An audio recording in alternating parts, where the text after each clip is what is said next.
सुना लागे सुना लागे सुना लागे गा, सुना लागे सुना लागे सुना लागे जी। शंकर सा हमारा बीबीना मादाना महल सुना लागे ना। रघुनाथ सा हमारा बीबीना चावला पूरा सुना लागे रे। सुना लागे सुना लागे सुना लागे जी। सुना लागे सुना लागे सुना लागे गा। शंकर सा हमारा बीबीना गोंडवाना राज सुना लागे जी। रघुनाथ सा हमारा बीबीना गोंडवाना राज सुना लागे गा।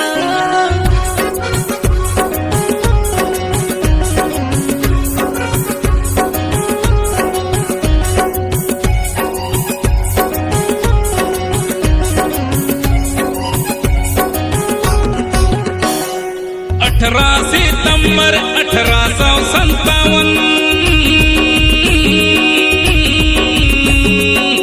हंसी खुशी उड़े तो प्रेमा, हंसी खुशी उड़े तो प्रेमा।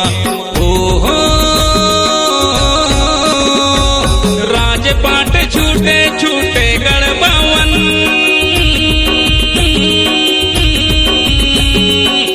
हंसी खुशी उड़े तो प्रेमा, हंसी खुशी उड़े तो प्रेमा। सुना लागे सुना लागे सुना लागे जी। सुना लागे सुना लागे सुना लागे गा। शंकर सा हमारा बीबीना मदन महल सुना लागे रे। रघुनाथ सा हमारा बीबीना जबलपुरी सुना लागे गा।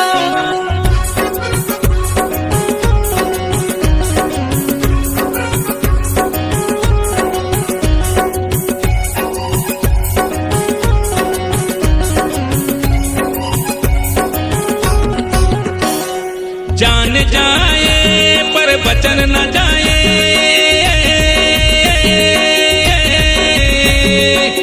हंसी खुशी उड़े तो प्रेमा, हंसी खुशी उड़े तो प्रेमा। ओहो गोंडवाना के गोंड राजा जो आए, हंसी खुशी उड़े तो प्रेमा, हंसी खुशी उड़े तो प्रेमा। सुना लागे सुना लागे सुना लागे जी। सुना लागे सुना लागे सुना लागे गा। शंकर सा हमारा बीबीना गोंडवाना राज सुना लागे जी। रघुनाथ सा हमारा बीबीना गोंडवाना राज सुना लागे गा।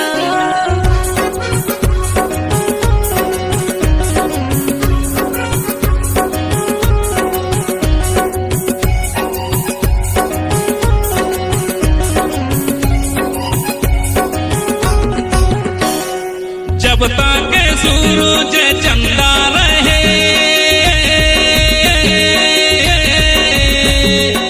शंकर सा हमारा भी हमारे रहे, रघुनाथ सा हमारा भी हमारे रहे। ओहो जब तक सूरज चंदा रहे,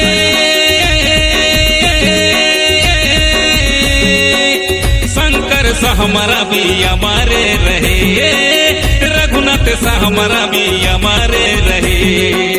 सुना लागे सुना लागे सुना लागे गा। सुना लागे सुना लागे सुना लागे जी।